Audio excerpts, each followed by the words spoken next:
to another episode of From the Heart for the Heart, where we all taking on a very tough conversation with mass shooting and gun control.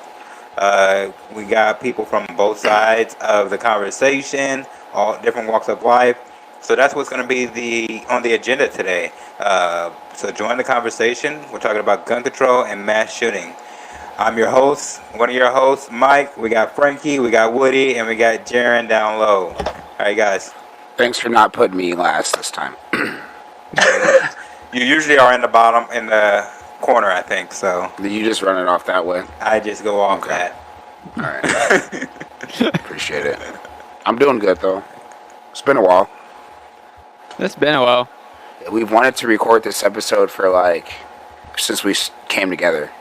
Yeah. And now it's finally time to have this conversation. So I'm pretty excited about it. But of all the stuff we talked about, I don't think we've scratched the surface even amongst ourselves on really kind of figuring out where we're at. So this is going to be an interesting topic tonight. I'm ready to go. I'm ready to go. I'm ready to be pissed off and pissed on someone, you know? Hey, don't get mad better at way me. to spend our time. It's not if we don't do it enough. Yeah, I don't know. Yeah. And then, of course, we got the... Go ahead, Frankie. Well, I was about to say, I think this is our one show that was actually going to be about what this whole woodcast is about, you know. Like Mike said, we've got two different views on here, and yet we're coming together to discuss this in a civilized manner. And Jaron's people have been telling him, man, I want more drama. So here we are. If you got to listen to it's our international, it's our European group. They're all about it. You know, that's what they rave. Our fans in Germany, our fans in Italy, that when they listen to that's what it is that they like. They like the American drama that we bring them when it's talking about societal things and stuff like that. But I really think what brings it home is the most important part of the episode, guys, as always, and that's the final debate.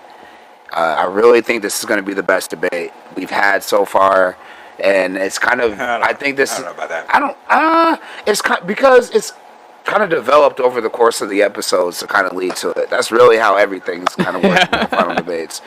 You know, but this one's. I think this is going to be a good one, Mike. We're going to debate if this is a good final debate. I think is that what you're trying to do? I think the best one by far is the best boy band.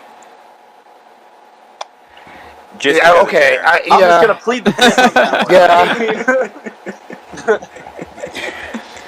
Well, Jaron's gonna be ready to come this week, so this will probably be his first good final debate since the first. I'm not even gonna say that since the first episode because he came strong. He was ready. But Frankie threw a wrench in everything. You know, with the Beatles as well too. I love the Beatles. I love them too. That's all I gotta say. But if I didn't say, hey, who's the best rock and roll band of all time, that's not what Mike suggested for the final debate. Hey, I came with facts and also statistics to back up my claim. Google. Whatever. That's not going to rehash the past. That's old episode. You just mad that CNN didn't say it? Wow. Oh, we already started off hot. Wow. I was going to say Wikipedia, but... Wow. Okay. And we will be back after this commercial break.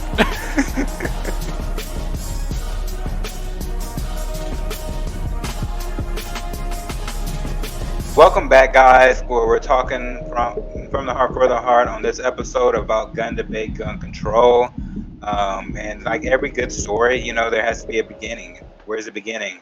The youngest one we have is Jaron, and he's in his early or mid-20s. Oh, I'm going to be 29 in July, but thank you. Whoa! I'll take mid-20s. I thought you were about 3 years younger than us, but no, sir. Okay. 2010, baby. He definitely wasn't paying attention in high school. No, I thought you were in Brockton's class. Me neither. Well, yeah, no.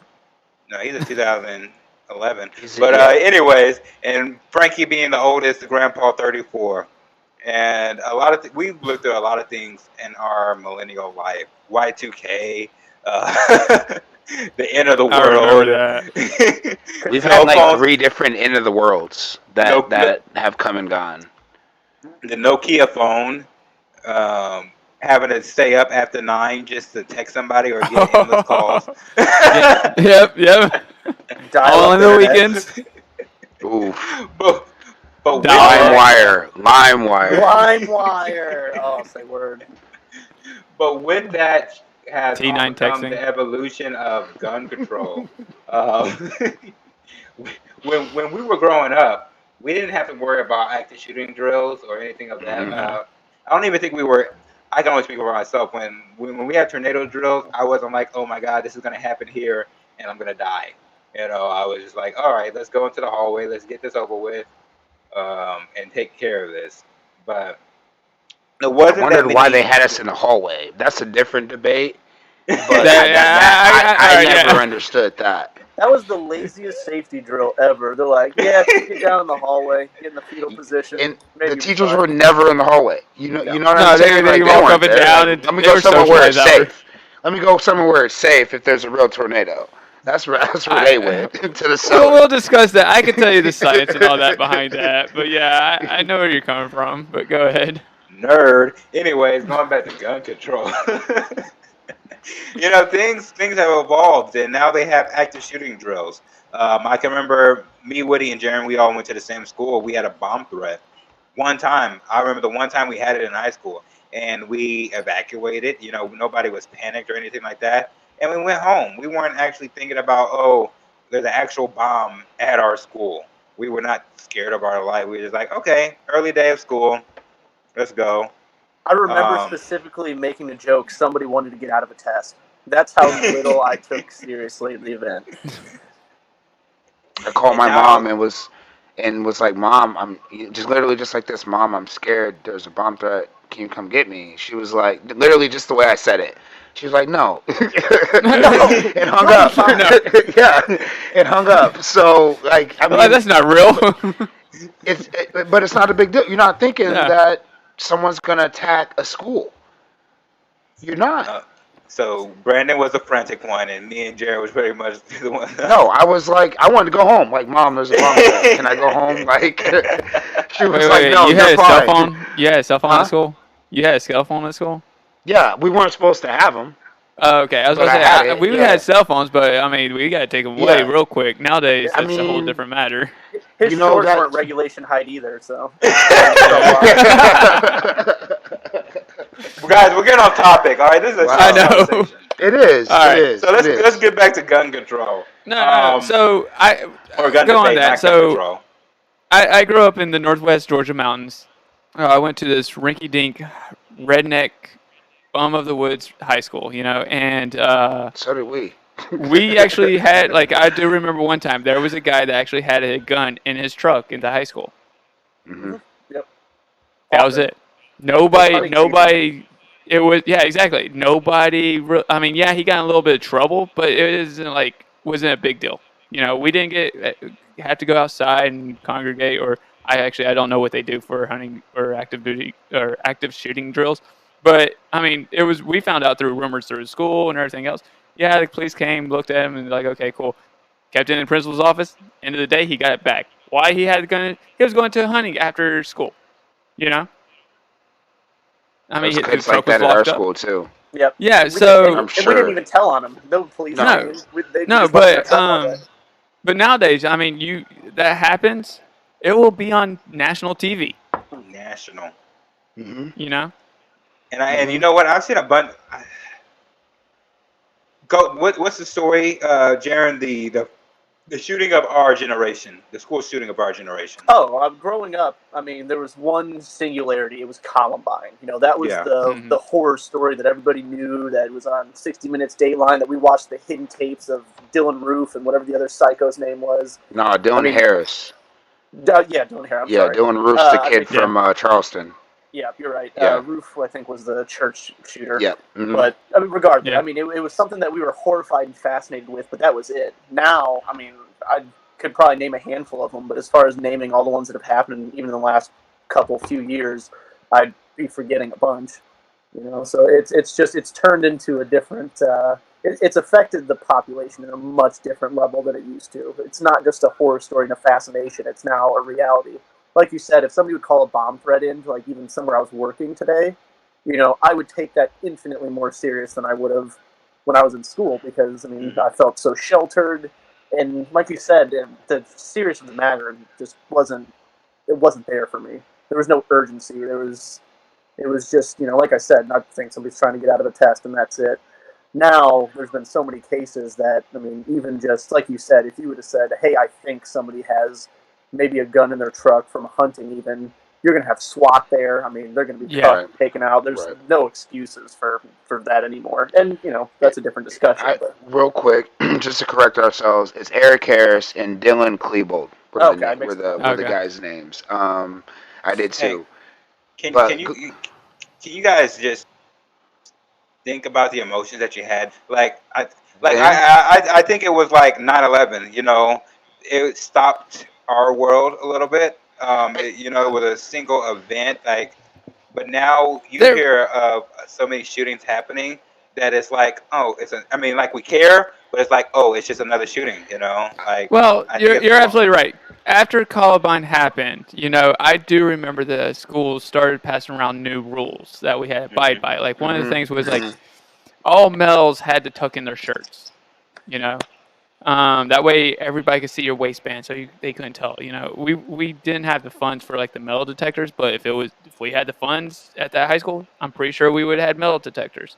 I don't really recall really knowing who our resource or the police officer of the school was until after Columbine, And I don't know anybody who get paid for more for doing less because all he did was just sit there most of the time, But they started passing around so many more rules and more restrictive rules on the students, There was talks in my high school getting school uniforms for the longest time, Yep. Just to kind of do it. I think at one time, like they were talking to us about all book bags had to be clear so people could see inside of them and stuff like that. There was so many repercussions from Columbine alone. Think about some of the stories though that came out about that. Like, like before we were talking about it, how the entire like school shooter profile was formed from these two kids almost. Oh yeah, or at least what it came from. Two kids that were possibly bullied, who were into violent video games and things like that. Worship the devil is always what pops up with kids like that who are gothic, wear the dark clothes and stuff, the trench coats. If you guys remember, I don't even think this was ever confirmed, but one of the shooters asked one of the girls if she believed in God. Yeah. Yeah, and she said and he shot her. There was a book written about that afterwards. Okay. So there was just all this extra stuff that came out of it that fed into the hysteria at the time that these two, and that's what made it even more shocking. That something like happened, and even at our school, like Frankie, we didn't have that stuff. Shit. Why is Siri talking? Sorry. But our school, Frankie, we didn't have that kind of stuff. We didn't have metal detectors. We didn't have resource officers. If you got in a fight, you got arrested. You were taken in handcuffs, but that was pretty much it. But it was the hysteria that was built up from it. Like that was almost 10 years from when we graduated. I'm sure there were other school shootings, but even in that span, it still wasn't a desensitized thing yet. Yeah. The next big school shooting I remember after that, before Tech. I graduated, Virginia Tech. Yes, that's what I was thinking. Yep, 35. It was a lot of people were murdered. So that was the next big one, and again, it was still shocking.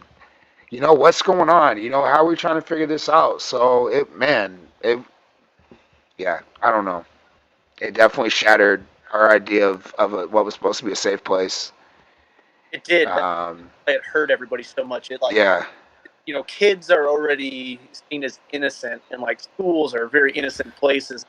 See that the degradation of that in life was just what has probably kind of perpetuated at least part of the school shooter phenomenon and fandom now, because like you said, it basically built a whole media cult around it. We had the lost tapes, we had the 60 Minutes, we had the parents, we had the kid, the friends at school, the stories of the girl that said she believed in God and got shot. I mean, it as horrifying as it was, we were glued to it, and it sensationalized it. Not necessarily to normal people like us, where we were horrified, but to those disturbed people out there, it absolutely sensationalized it, and they thought that was maybe their way of getting it, being their character in their own video game, in their own fantasy book, or Yep. the first time ever being control over their life story in a horrifying way. And now that I'm at least glad we've kind of adopted in the media the rule that you don't mention the shooter's name, so it's not infamous and remembered anymore. But I mean, it's still just plastered everywhere. Well, that's part of the problem. Like, we talk about Columbine, and you talk about everything that's happened after Columbine.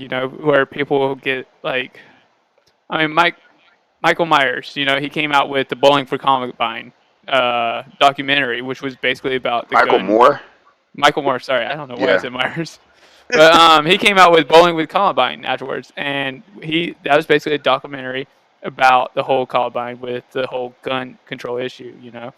And I mean, then you've got the person that wrote a book about, I think it was her sister or some relative, about, do you believe in God? That whole her story. And but since then, I mean, to me, every time you hear a school shooting, you turn on the news, it's all over the place. Yeah, we don't mention the name of the person, but still, it still gets publicized in a way, which I'm not saying that people need to know that these things happen, but at the same time, there's some there's other issues that they try to bring into these school shootings. You know, I think a lot of these other issues, I don't know what other issues you're talking about, but I know some of them have to do with it. And that's why we're getting into this gun debate control type of situation. Because, I mean, we can go ahead and go into that. I mean, I'm pro Second Amendment, but I believe I'm military, I'm ex military. I know that I had to go through training to use a weapon. And, Frankie can attest to this. If I made a mistake in the firing range, I could get in. I mean, I would get my ass in trouble. You got Like tackled. I could get washed back into tech school, or I mean, basic training. I could potentially get a dishonorable discharge or Article 15 or something, like a mistake. I could literally make a mistake to where, like, it's not. I didn't shoot anybody, but my gun maybe fell off of the holding stand. I literally had somebody in basic training. All he did, we were shooting at the range, and his gun fell off and aimed at us, and he got washed back, so he wasn't in our class anymore. It was honestly a mistake, but they hold that to such a high standard. Like, you need to be in control of your weapon at all times. Correct. No, I could attest to that. Yeah, military, they train you like your weapon is part of your body, basically, and you want to take care of your body. One of the things you don't want to do is you don't want to put your finger on the trigger unless you're meant to shoot. And if the drill sergeant or drill instructor or whatever you want to call them finds it, yeah, you could expect to do some push-ups, run, or something worse. So They train how to properly. that's just the contrast that I come up with, because not to hit on. I think that too many people can have access to weapons, especially. And I know I'm not a gun nut, so I know there's attachments that you can put on guns and blah blah blah to make them even more deadlier or whatnot. But there has to be uh, some kind of class, I would guess. I don't know, to where people are like, they know how to better take care of their guns, and they have to show that they can take care of this gun. If that makes sense. All right. So as the conservative, I totally agree, but I disagree. Like here in Texas, there's a bill that's coming out that they're basically doing constitutional carry. If you don't know what that means, you basically do not have to get a permit to conceal carry anymore. As a conservative, I know this sounds shocking. I'm kind of against it, and the reason why is because if you go through the concealed weapons permit course, one of the things they teach you is the laws that abide when it comes to it. You know, where can you carry? Where can you not carry? When are you able to shoot in self-defense and when you cannot shoot in self-defense? That sort of deals. I do believe in that course should exist. It doesn't matter if you should pay or if it's for concealed. I believe that people should take that course because it's a good course. Now, with that being said, I do 100% agree with what our laws are today, and I don't think we need to change them at anymore. You know, there's a lot of people that say we need some different laws or more stricter laws. To me, the laws are already strict enough where they restrict the people that shouldn't have the guns to get the guns. You know. Now, with that being said, I do realize that some of the people that are doing the mass shootings, we'll talk about mass shootings, they shouldn't have had the guns to begin with. You know. So, A lot of them go don't, ahead. though. Several of them have been taken from family members or elsewhere. I mean, that's a problem of them just obtaining firearms that they should have had. I think the only one that I can think of right off the top of my head was maybe the Christchurch guy who was an ex-Navy, and he had a dishonorable discharge for domestic violence against his ex. So to me, once you've already shown to be a violent felon, that's where I'm saying you should. Well, and our laws right now prevent felons from getting a gun, Legally, especially right. a domestic, Right. even and domestic abuse isn't a felon. That's actually a misdemeanor. You can't own a gun if you're a domestic abuser. You know, but also like I've heard people say, well, we should do a psychological test on people if they buy a gun. I totally disagree with that. You know. So It's not. You're right. Because you can't do that. You know, test somebody to if they're going to own a gun. That is a little bit weird. I can't think of anything else you got to be tested for like that in order to be able to to own.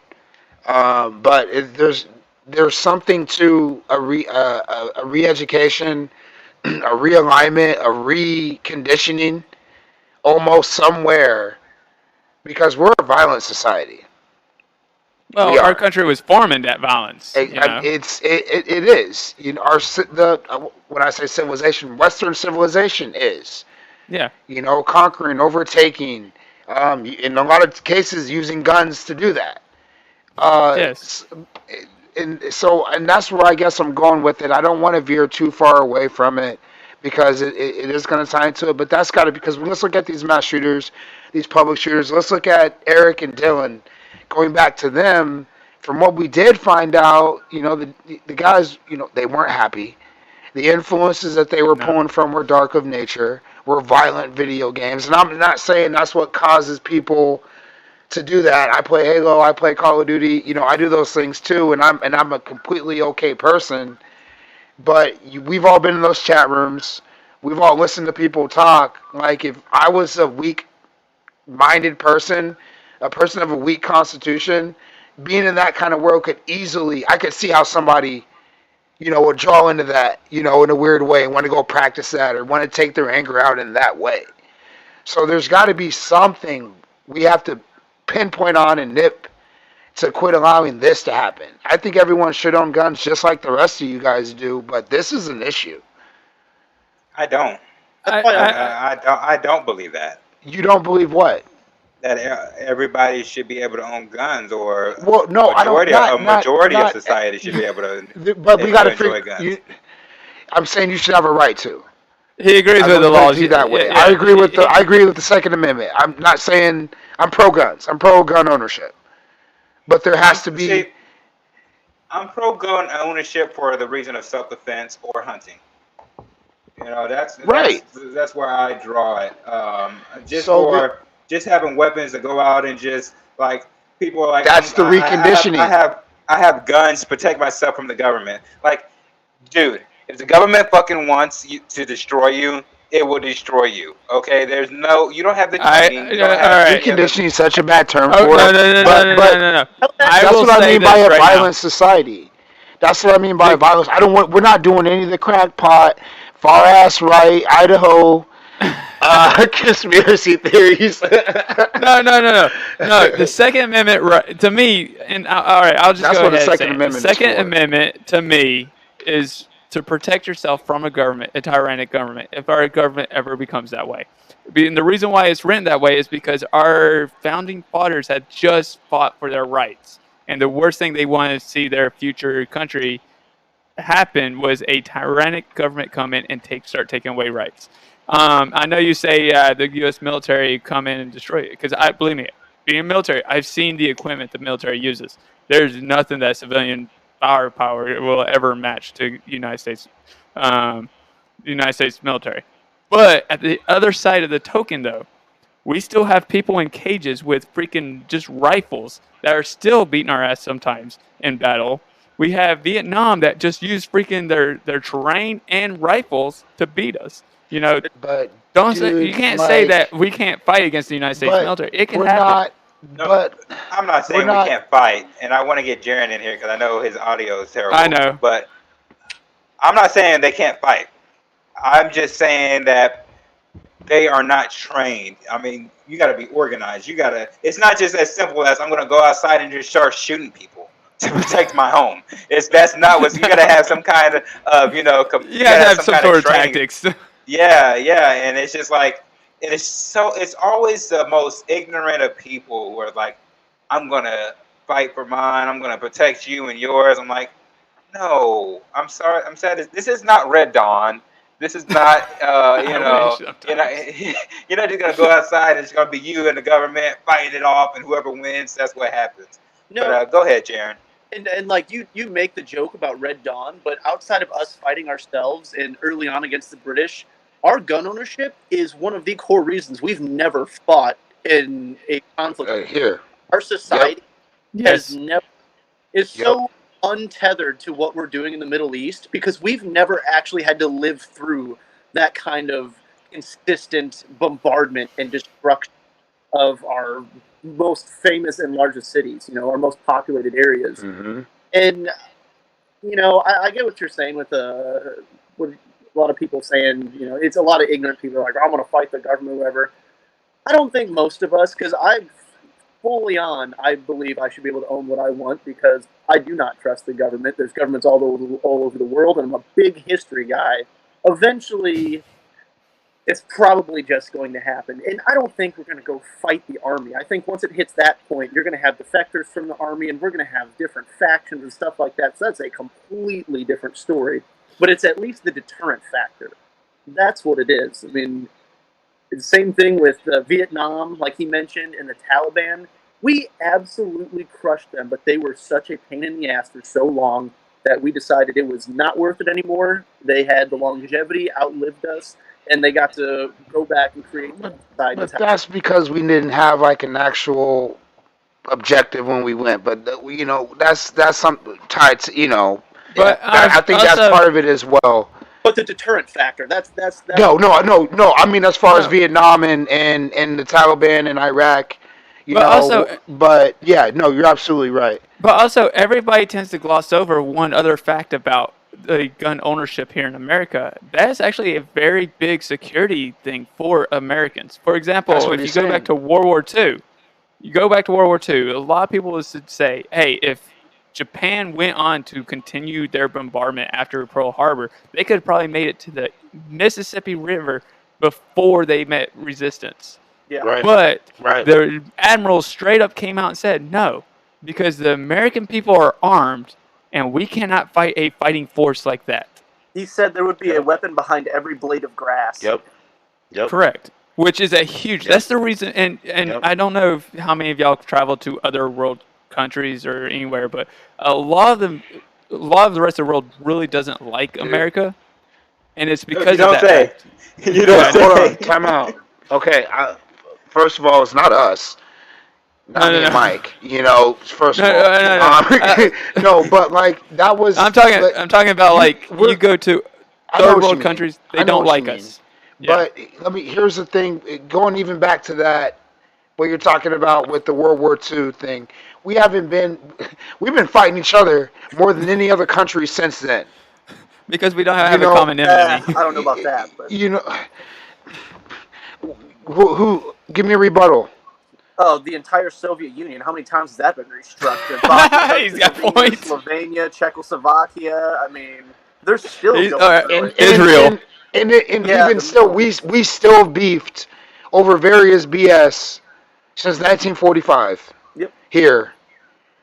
So- that's. And But this just is saying this that is to say there's what's going to unite us. So to where everyone owning a gun is going to be beneficial and not fucking us up like it is right now. You're absolutely right, and you bring that up. Like we've been bickering with each other since 1945. You're absolutely right, and the reason why is because, and I think I've told you straight up this in private conversations. America, the way we work is we fight with each other, but as soon as we get a common enemy, the left and not right stop fighting, and we fight the common enemy. And I think that the reason for that is because we are a nation that was born from a war. There has not been that, like, I don't think there has been one decade where this country has been actually at peace. Hell We no. are always at conflict with somebody. I don't think so. No, you're probably right. Every decade. Yep. So we're violent. We're violent people. Oh, I will 100% agree with that. We are a violent And- country. And that's why maybe I'm not pro-gun. But- But let's take. We're talking about self-defense, all right? And I'm going to bring up George Zimmerman and Trayvon Martin. Okay. We know Florida has gun laws that is like stand your ground law, Stand your ground. and he got away with that because he said he was standing his ground. I just from that whole situation, I realized there was more people like George Zimmerman out there who are confrontational, who are going to go find that problem and make it a problem and make it worse because they don't have the training.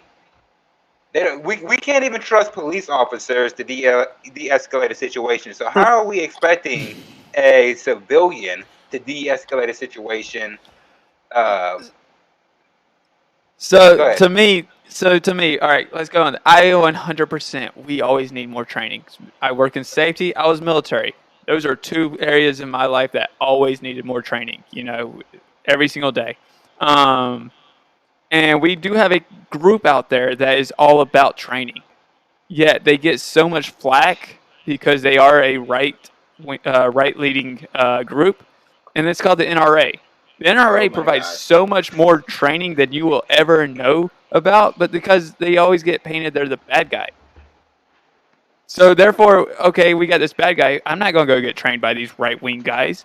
No. In fact, actually, that's the reason why the NRA was created to begin with, was about, hey, let's teach about gun safety. Let's teach about gun stuff, You know Back why in the the old NRA leaves a bad taste on a lot of people's mouth who aren't white? Because They you never got people show like, up. yeah, Philando people like Orlando Castile, Don't do that. who was shot, and they didn't say any, he was a NRA member. He told the police officer, "Hey, I got a gun in my car," and he still got shot right there, dead. And the NRA said absolutely nothing. So I think that's another thing, another issue that people have with the NRA, other than it being far right. See, I don't know those facts. I can't speak on those behalf. No, Sorry. How come you he's never right. know those facts? You never know that story. You've never heard it. No, I'm You just both kidding. actually have pretty valid points, because he's not wrong. The NRA does a very, very good job and spends a lot of their money on creating community events for their members and doing a lot of training, a lot of safety awareness. That is actually one of the top tiers for them. So they actually do a lot of decent work in that way. But I think that's why I don't give a shit about the NRA, and I'm not an NRA member, even though I'm a big gun guy, is because, like everything else, these bigger groups just eventually get politicized. They get cooed over by one side or the other, because that's the way politics works. I mean, if they want to keep their rights, then they're going to absolutely start pandering to the side that they think is going to help them accomplish their goals. So eventually, over time, the integrity of all these organizations just start getting eroded away and chipped at until they're something too ugly for us to really look at, and we're just kind of used to them and we leave them alone. But you're right. If they're not going to stick up for every single gun owner, then get out. I don't have a lot of time for that. You don't get to pick and choose when you want to be political. You either use your full weight for everyone. Gun Yeah, owners, right? for everyone. There should be no stipulations. There shouldn't be, oh, well, this one's political because of the race of their skin. No. These are human rights, not ethnic rights or anything like that. I mean, that should have nothing to do with it. So, I completely agree with Mike's point there. I think they've become more political than they should have ever They allowed to have. be. And they don't do themselves any service at all anymore. I just looked it up real quick, and because we talked about this when we had that long conversation amongst ourselves last week. The NRA was founded in 1871. Mm-hmm. Yep. So let's talk about that as we just kind of tagged it into this last conversation as bringing race into it. What was race relations in 1871? Yeah. Whenever that organization was founded. So in that, let's think about that's only 2-3 generations removed.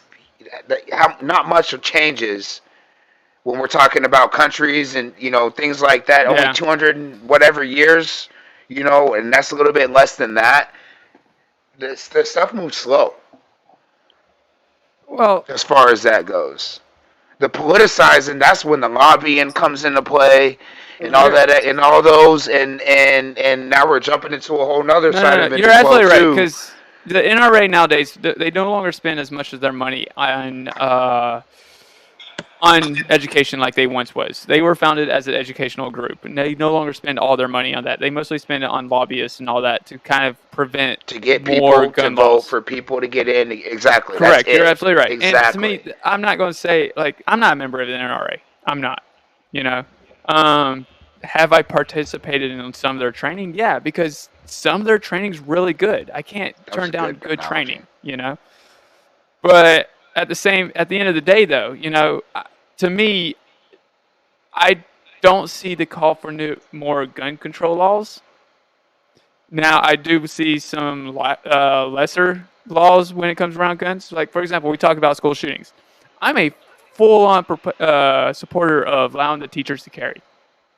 And before anybody gives me flack, my teacher or my wife is a teacher. You know, so I'm definitely gonna give you flack. All right, I, Time I'm out. definitely gonna Time out. time out my ass. No, no, no, no, no, no. Go ahead, because I'm gonna probably end up piggybacking you. probably. How are we gonna trust teachers to carry a weapon when one they're underpaid, so now they're carrying a weapon, um, and they're supposed to supply themselves with their own weapon, bullets, and then Yeah, because are it's they supposed to be a are choice. I don't think they're anybody supposed should to be be forced. okay? It's supposed to be a choice. So I agree with it being a choice. Yes. if somebody comes in there and there's an active shooter, this teacher is supposed to go to the rescue and de-escalate it. Nope. Is that what Well, we're have supposed you to heard do? of this? Wait. Have you heard of the Sutherland Springs shooter that happened down here in Texas? No. No, you didn't hear it? Oh, that's right, because a lot of media didn't report it. What happened was there was this guy that came into a church down here in Texas and Yes, I started have. I shooting up heard the that. church. Guess what happened? The neighbor heard the shooting because he was right next door to the shooting, came in with his actual assault rifle, because I don't believe there's such thing, and actually shot the shooter, saving the rest of the church. I heard about that. Okay, so we're talking about a place where there are numerous of kids. They're not going to stay calm.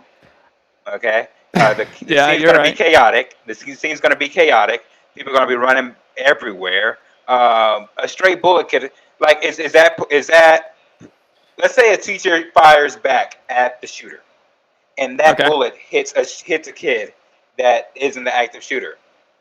Is that teacher now going to be held responsible for shooting that when all she or he was trying to do was save lives?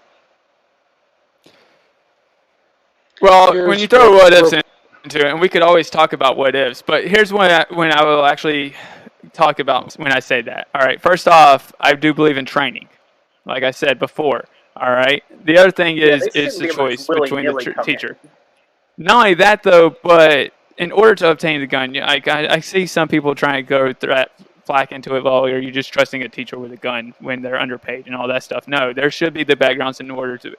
The law still needs to be upheld on how to obtain a gun. All right, my wife right now, I can tell you right now, she's not the best shot. Can she become the best shot? Believe me, I've seen some people that started in basic training with a terrible shot. After years of training and actually learning down how to shoot, they became a good shot.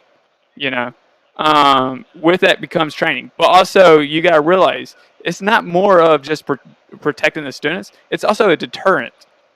You know, why do you keep your car locked at night? Is it to prevent somebody from breaking in? No, they can still break in. It's a deterrent from keeping people from breaking in. So are we gonna pay these teachers more for caring? Because that's I an added 100% stress. agree because I mean, my That, wife be getting paid more. that's an added stress on their But life. Now, like, But it's like, a stress that they accept. I'm not saying every like, single teacher needs to carry. It could be if you choose to carry. see, okay, and once again, this is where a discussion needs to happen because, like I said, it needs to be a choice. No, you don't get to just willy nilly bring it in. You're going to be doing some courses and stuff, you Hmm. know, to make sure you're trained to be using it around Yeah. kids. Now, for me, if there's more than one teacher in that school, I don't think they need to leave and de-escalate.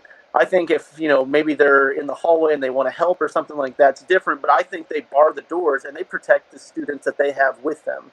Because if there's anybody else that can do that as well, then they've already got several fortifications, if you will, different classrooms, different rooms that are going to be probably at least avoided by the shooter if they know.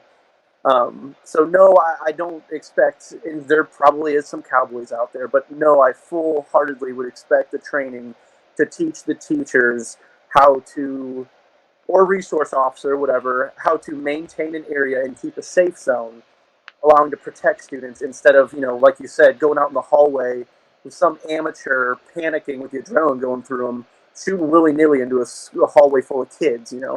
Something that is going to happen, and then you have the discussion. Do you hold them accountable? Well, yeah, they killed somebody.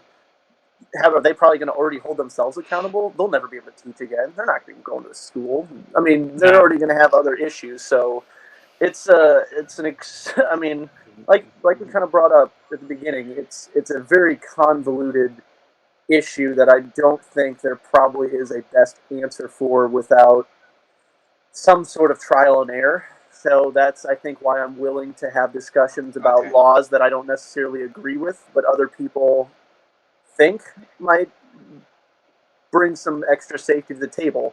Like I said, I'm not So against anything, but I think we're going to have a much deeper discussion as a society about it and leave the politics aside. we literally had this situation at Parkland. We had a resource officer or police officer who was trained as a police officer to protect that school. And what did he do? Not go inside and disarm or kill the shooter. But it's He different if you're ran already the That's opposite way. you're absolutely right. But it's different when And you're already I trapped could, on the inside. Now you're already in fight or flight.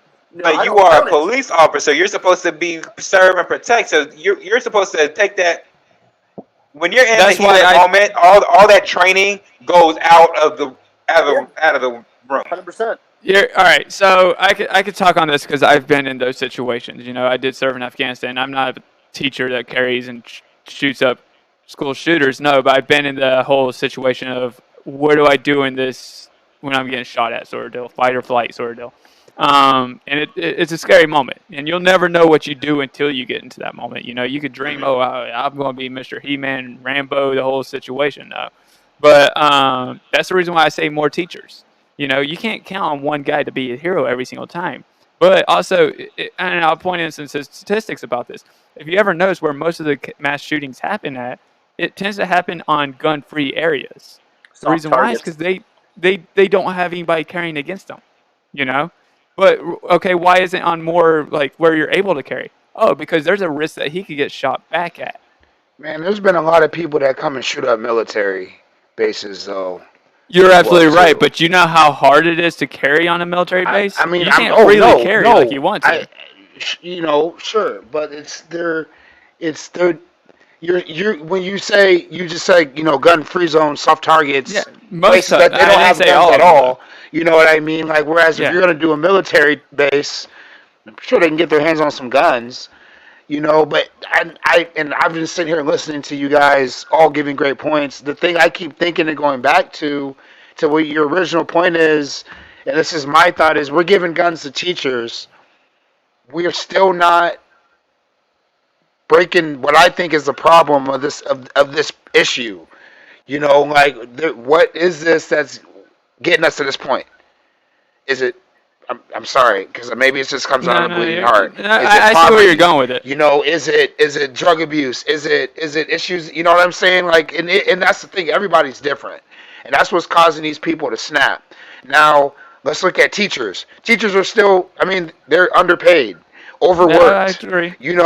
So they're in positions to where desperation arises. They're still worried about foreclosed homes. They're still worried about a situation where a bad day can snap, and that's my worry is without as a country taking care of those issues. It's because that's part of what creates it. All we're doing is, I think, we're not helping anything. That's my Frank, issue. Frankie, I can hit you with this. You were in combat. I was not. I was Correct. a firefighter.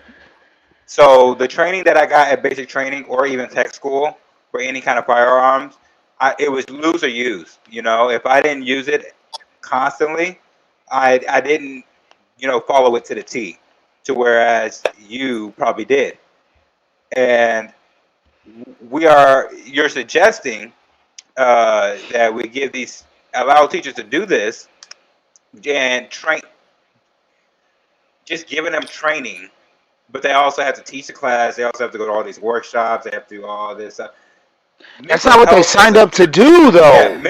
Like that's No, all right. So I can tell you this, and the reason why is because I do experience it with my wife. A lot of people's like, well, it's only Monday through Friday for teaching. No, that's not true. no hell Teachers no. work a lot more hours than you will ever experience. I mean, hell, my wife has gone in several times on Saturday or Sunday to work. Um, but also, I do agree. And I'll be honest with you, I'm not a smart person to figure it out. But that's just one of the parts that I've heard get passed around after. I think it was actually after Viet, Virginia Tech shooting. Teachers should be okay. And I'm like, yeah, I could actually see that. And it's not used as more of a. It's absolutely right. Like, create a safe zone. You're able to protect those students. Yes, you're absolutely right. When you don't, for a while, you tend to forget on how to shoot, and there is a method to shooting. Um, but also with that, also when it comes to like the training, that's the reason why I agree with 100% with the training. It's more than just also that. It's also muscle memory on how to properly hold your weapon so you can shoot. Like when Michelle came out and I told her, I was like, yeah, if you're ever able to carry, I will give you a 22 to put in your purse. I'm not saying they need to freaking carry around a freaking AK-74 just walking around the school grounds with it. No, 22 is enough to deter it, to kill or to at least stop somebody. You know, and 22 is accurate as hell. You could shoot 22 like freaking stiff arm, one-eyed, and you should be able to hit a target because it's that accurate. Lower caliber. So, but with that, I do agree with more training. Allow the teachers more training, and with that, give them more money. I 100% agree, get on board with that. More money for the teachers who are able to go through the training and go to the range more often. Why do they need it? Let them Why get so paid for that. now? So why do they need more money? But this is like it's dude. Oh, I Like totally agree. Teachers are you underpaid. know, not even just so much that, but like they go to school for 4 years, take all these tests, do all this certification. Hmm. You and that ain't the lane they sign up to be in. They're like But it's also, being in school I would shootings wasn't rather the lane that you no no signed no up no to no be no in. no it wasn't. But when a school shooter or a mass shooting happens, no offense, especially when he's a white dude, we want to tap into all these issues 20 years ago to what the problem was with him. I'm not mad at you or No, or no, no, your I got you. I situation. know. I'm I just know. we want to Yeah, tap into yeah. all F this you, Jaron. shit that happened. You can see how But offended I you am. guys know where I'm going with it. That's all.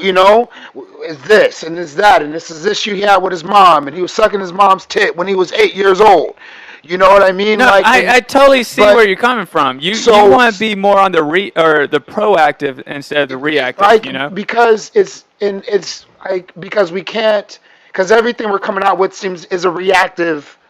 You're absolutely true. It's to react to something that from us talking, like we all agree, you should be able to own a firearm, And no matter from a different standpoint of it. but all right. So my question is, and truthfully, a lot of these school shootings tend to be from people that truthfully shouldn't have a firearm to begin with. You know, let's take Columbine for example.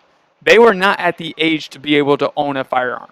You know, I don't think I've got to look at the numbers again to verify. You know, Sandy Hook, he was mentally He wasn't right.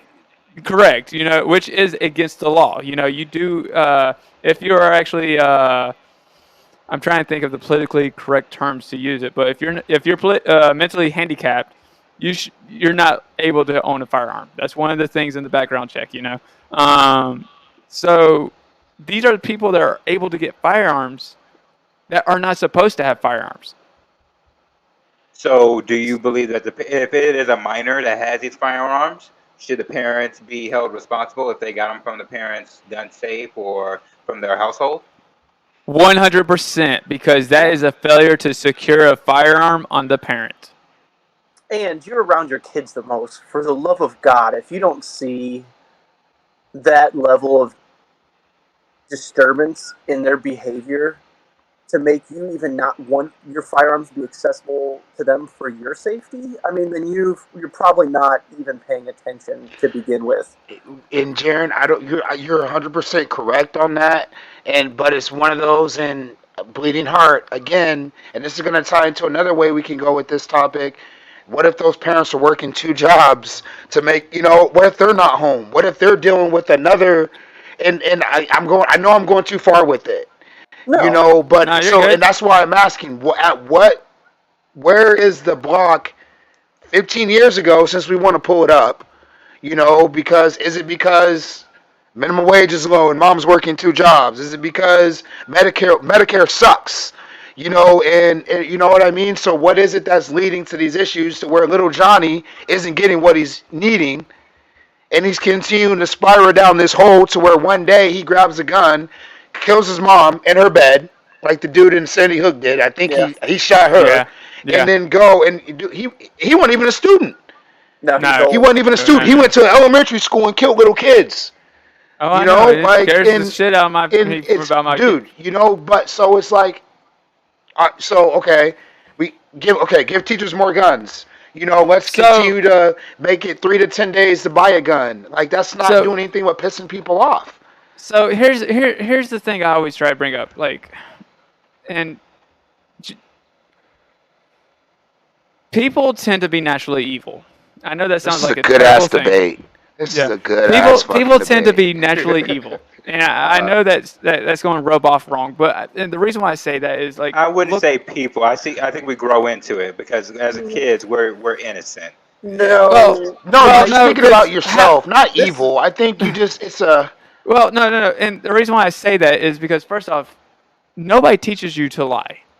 I never taught my kids to lie, and yet they're at that age where they're lying to me all the time. it's not they're not teaching you. It's just they don't want you to be upset. Well, it's not and the a- reason why I bring yeah. this up, the reason why I bring this up is because bad things happen. There's no way we could prevent every single bad thing from happening. It's just impossible, with the country the way we are and the society we are, I mean, you could look at a lot of things. Like, for example, we talked about video games because that was like one of the main factors they were talking about whenever Columbine happened. You could look at movies. I mean, hell, go on any TV station, you see an action movie. What do you see? Jason Bourne sitting there being a badass, stabbing a guy in a fork. Why? You want to be like that. Bad things happen, and there's no way to stop it. But gun control laws, like even if we completely ban guns in this country, I don't think that's going to help at all. I mean, and I'll bring up Australia for example. They actually did a gun ban in their country. and they actually did a gun buyback ban. So you mandatorily had to sell your guns back to the government. If you look at their statistics, violent crimes did not decrease. Yes, gun violence decreased, but overall, the violent crime rate stayed the same. Same thing with There's the other UK. ways. Exactly. There's other ways that these violent crimes are going to happen, and gun control is not the option for this. So in that real quick, and Mike, you jump in. Like, so it's still a mental health issue. We know that. Now here's the thing though, the mental health issue is causing people to kill people. These guys are getting guns and automatic weapons and semi-automatic weapons to kill more people at one time. Well, So and, you and know, Or they're so I hijacking don't. huge lorries and driving down crowded markets and mowing down 100 people at a time. Or There's they're no, taking no. out They're still buildings. gonna find a way to do that. You know, even if it's correct. No, yeah, even still, and that's why I went so hard on. We got to figure this out. You know, at a different stage. So Well, you I mean, agree this isn't really a gun control issue? It's more of a we've got to figure out the That's like what a I've been mental trying ill to say health. the entire night. Because You know, it's I'll be deeper honest. than Like that. one of the actual mass shootings that happened, and I want to say it could have been Sandy Hook, or no, it was one of the others. I cannot remember because they're all running together now in my mind. But the FBI knew he had a mental illness, and yet he fell through the cracks and was able to purchase The guns. dude from Parkland. Yeah. He was on I want to say YouTube, right? The Pulse nightclub shooter. He was on Correct. You know, to me, truthfully, you should hold the FBI accountable. If anybody's to point that at the FBI. Reason why is because they I'll let add it to my somebody. list. I'll add it to my list for the FBI. I think that's what drives me nuts about this debate because, like I said, I'm like you, man. I'm a bleeding heart. Like I will hear out anything that not even if I don't even agree with you, if it'll make you feel better. I still wear the fucking masks for people just so they don't have anxiety in stores. Sure. Oh, I try not to if I have to. Peace of mind, yeah. So I mean, I'm like that, but there's a certain extent to where everybody seems to have to take responsibility except for the federal government, and our reaction to their failures is to give them more. And that's where I kind of broke, and there's more discussion, but that's why I broke it down, almost like balkanized at the beginning, where I said you almost need to take it at like a state level. So that way, if there is a failure in the system, it isn't one of these arbitrary, the FBI failed. No, Dave over there at the DNR head office in, Springfield, Illinois, he fucked up. We need to go back and see if he missed anything else. And there's at least a trail to start with. Right now, it is so probably, I'm not an FBI agent, so I guess I won't speak factual, but it's got to be almost insurmountable sometimes, the amount of crap you have to sift through. And when 99% of people are good and 1% aren't, you probably just get lazy and just start stamping to get through your day so you can get home for your kid's soccer game or whatever else. I mean, these are people too. We all have our faults. So I just think instead of adding new laws right off the bat, I think we need to find a way to sectionalize it to where it's more manageable to enact the laws that we currently have. Because in a lot of these cases, like we've mentioned, it's just been failure to recognize what's already there. There's so much. Guys, yeah, we're gonna have to, table this talk for now. Yeah. I mean, there's so much that we can go on with this. We have to do another episode. We definitely came into this. We definitely came into this episode thinking we're gonna have to do a multi-series, probably episode of this. So if you came here with this episode looking for the solution, I'm sorry to tell you, it's not gonna happen tonight or whenever you listen to this. But we are gonna continue to have this talk. We'll be right back after this little short transition into the final debate.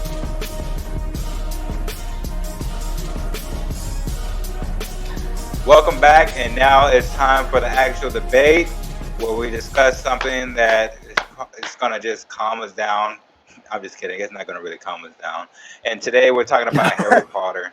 We're talking about which book or movie is the best.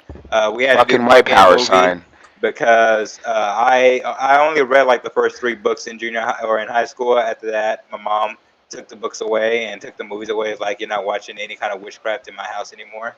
That's an episode. Don't worry, my parents were the That's same an way. episode. My parents were the same way. They said, "Nope, that's witchcraft.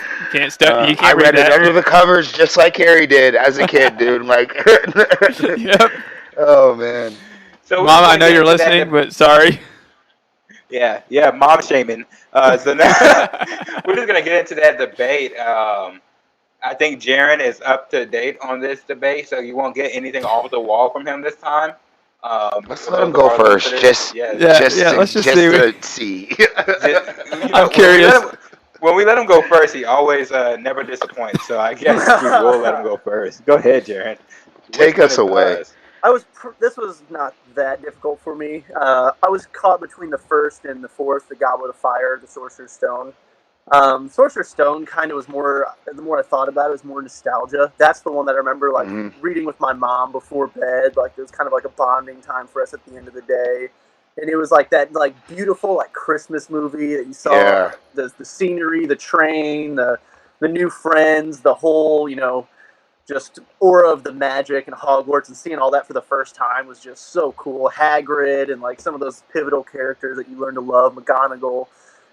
So I was kind of on that one, but realistically, because I've got the entire saga, like, on the extended Blu-ray, the one that I by far watch the most, though, is the Goblet of Fire. I love the games. It's a good movie. It reminds me of the World Cup as they got into the Quidditch World Cup. I'm a big soccer guy. Definitely. I love all those cultures mashing together, the different accents and the styles, Irish. but the magic thrown in on top. It was just like, it was such a good obviously movie. till the end. It was such a fun, like, feel good movie. Even like as they were doing the trials that led to Cedric's death. Obviously up until Voldemort gets brought back, it's just kind of a fun, exciting adventure one, and it's kind of like before I go to bed. A lot of times, that's one of those. If it's not Lord of the Rings, I'll throw that one on because it'll help me fall asleep. So I'm gonna stick with the Goblet of Fire. That's a good one. It's not bad. Oh yeah. It's not Goblet bad. of Fire. Okay, I want to go second because last time we did a debate, me and Frankie had the same answer, and I didn't really like that. Okay. So hopefully We'll we see. have the same answer this time. It'll be. I'm curious. He's on me. In the book, or not the book, the movie, because I've only watched all the movies. That I think is the best is The Prisoner of Azkaban. You bashed me about not knowing my shit, and you come out here with the Prisoner of Taliban. Is that what you said? Yeah, bro. I don't know. Crazy? The Prisoner of Azkaban. And just to help you, Mike, we'll do the best part of the saga. That way you don't have to worry about saying book or movie. Best part of the saga. Azkaban with I think it had a lot of suspense with the map and knowing where Peter, I forget what his name is, but the Pettigrew. Pettigrew. I was like, what the hell? What's going on? And then Nice to little realize, twist. hey, it was crazy Ron's twist. pet this entire time. Yeah. And just the whole time travel aspect of it too, if you want to call it that. And then you get Sirius Black. Yeah, you get Sirius Black and who this guy actually is. So there was just a lot of, there was a bunch of different twists. Even Harry's parents. Patronus. Patronus. Yeah, Patronus. When he's using it the first time, and then he sees somebody else coming back and saving him. It's just like, what the hell? So I was sick.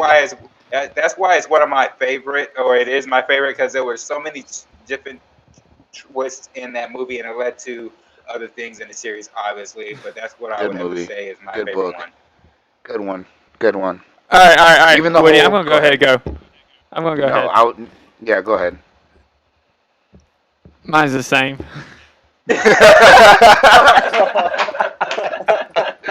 It's such a good one. No, it's a good one. And the reason why I like it so much is because it does expand the universe so much more. You don't realize that there is werewolves in the franchise until this book. Right. You don't realize there is a prison full of these dark wizards, and they're guarded by the Dementors until this book. This book They were expands scary the dudes. universe so much more than any other book, in my opinion. You know, and not only that though, you get to meet one of the greatest characters in the Harry Potter franchise, and that's Sirius Black. Mm-hmm. So Him I and- totally him and agree with Lupin. everything you just said, Mike. And I know this is like 2 for 2 right now. We're going on right now. I don't know what's going on, but yes, this is actually one of my favorites. Checking the sky to make sure it's not falling. Oh no. Dude, that was like that's the book I've at first I read a lot. I should say it's one of the more memorable. Introduced Sirius Black. You meet his parents. Yep. For the first time. The fortune telling class. I can't think of her name right now with the crazy professor. And the Grimm and all that kind of stuff tied into it. Not Lupin. Trelawney. Yep. Who couldn't get anything right but 2 things. And actually, let me lead into that. That's perfect because the one that was the best of the story, and it actually didn't introduce Sirius Black, but it said goodbye to him, was Order of the Phoenix. Because for that was when, Goblet of Fire is when Voldemort came back officially, but the Wizarding World didn't know it yet. You remember? Because that's when Umbridge comes in and they have the whole propaganda campaign and he was on trial. Huh?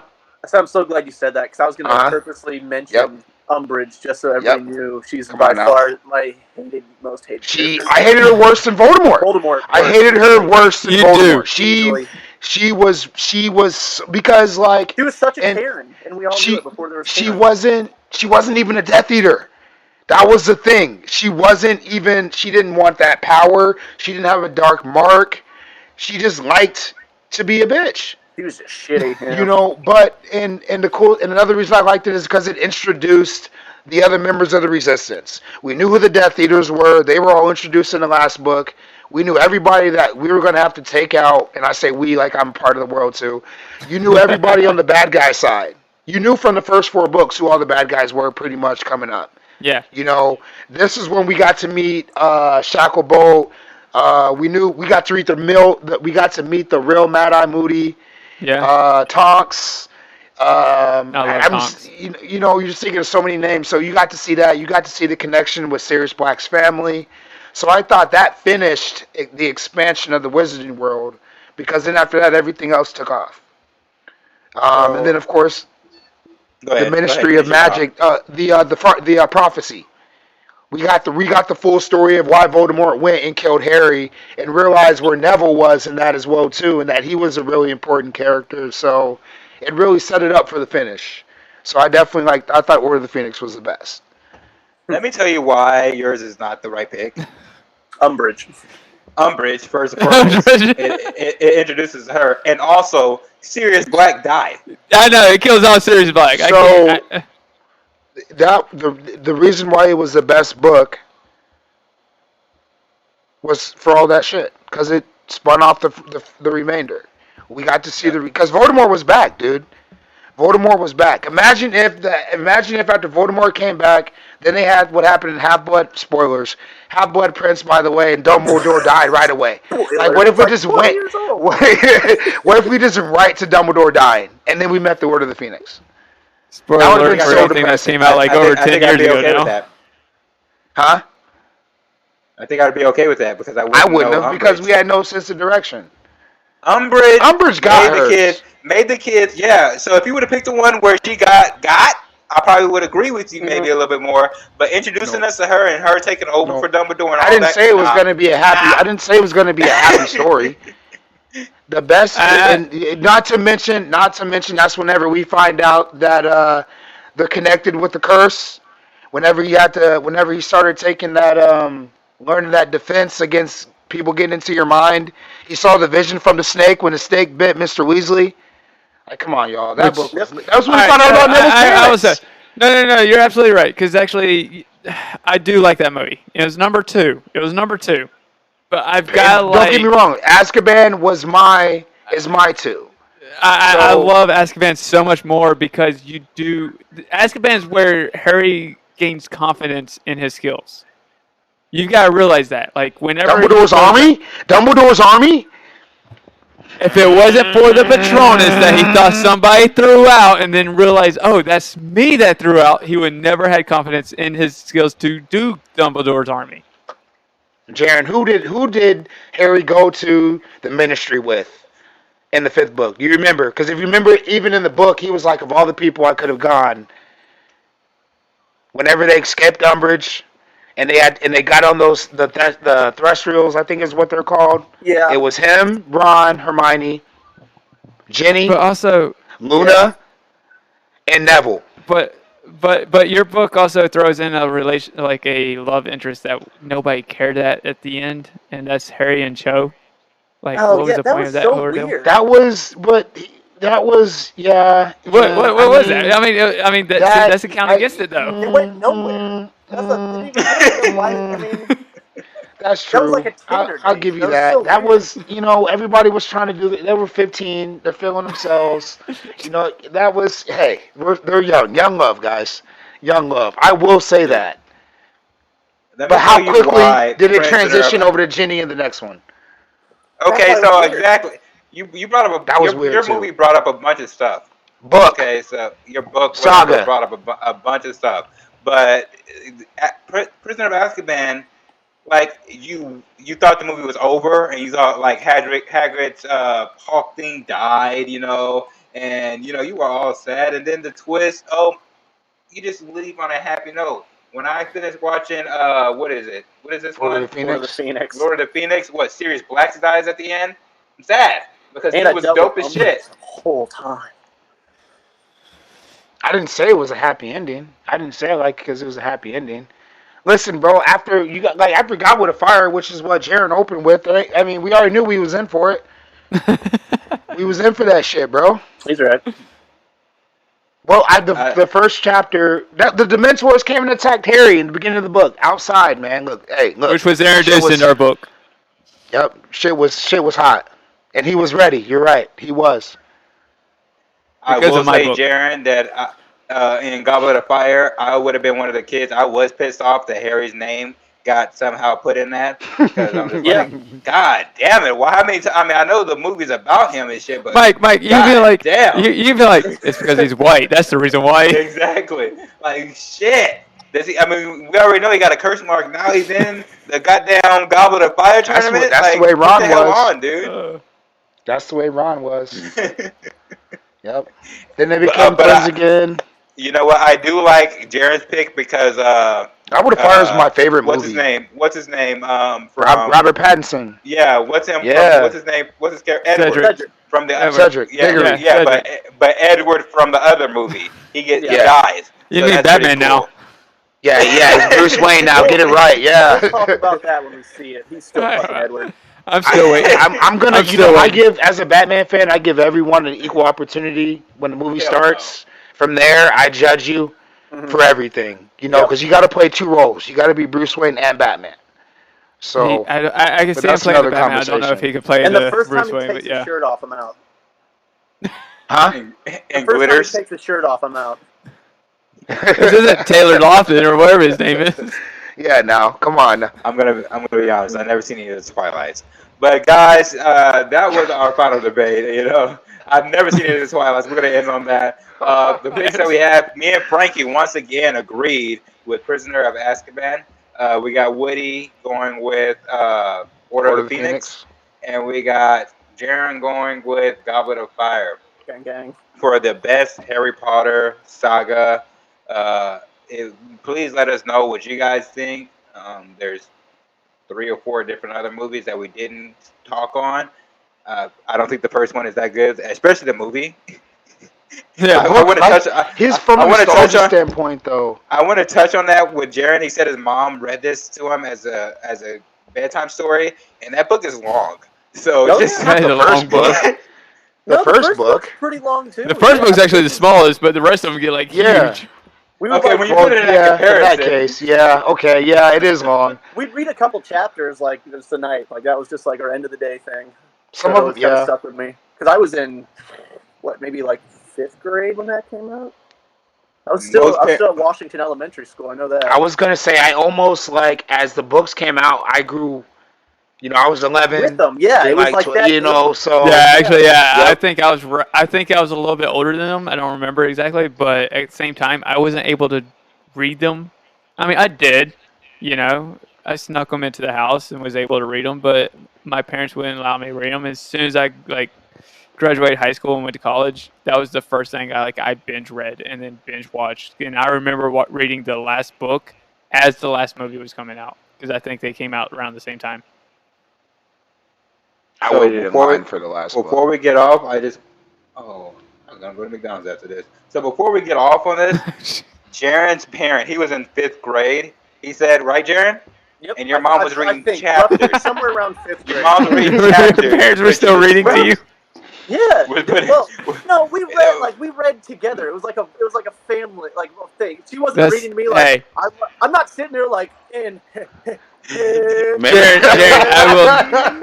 I will never make fun of you for having loving parents. Hey, Mike, what do you say on Breaking Bad? DBAA, bro. Don't be an asshole. I'm just saying, where most parents were like reading like a 10-page book, his mom was reading chapters. Dude, we were a sci-fi family. I grew up we would watch X-Files every Thursday. Okay. My mom read me Harry Potter. That was just the kind of shit we did. I love it. Wait. Star Trek or Star Wars? Star Wars, definitely. He doesn't believe that. But I have mad respect for Star Trek. I just love Star Wars. Star Trek's the worst. It's the worst. We're gonna get into that debate. Probably we'll talk about that. But Star Trek is the worst. The newer Star Trek. No debate. The whole thing. Debate. I'm a Star Wars. Bro, we got contract obligations we got to meet up to. We're Star Wars on this shit. Ricky don't need to get fired. But thanks, guys, for joining us on this conversation. Like we said, there's going to be another discussion on gun control because it's not a one episode conversation. We said a bunch of things. I don't think we got too heated. We're still going and going to continue to do the episode. So we didn't cross any lines yet, but we're gonna keep pressing till we do. That'll be next week. We will be crossing the lines. I can see. We'll get there. Thanks for tuning in for another conversation of From the Heart for the Heart. Tune in next week.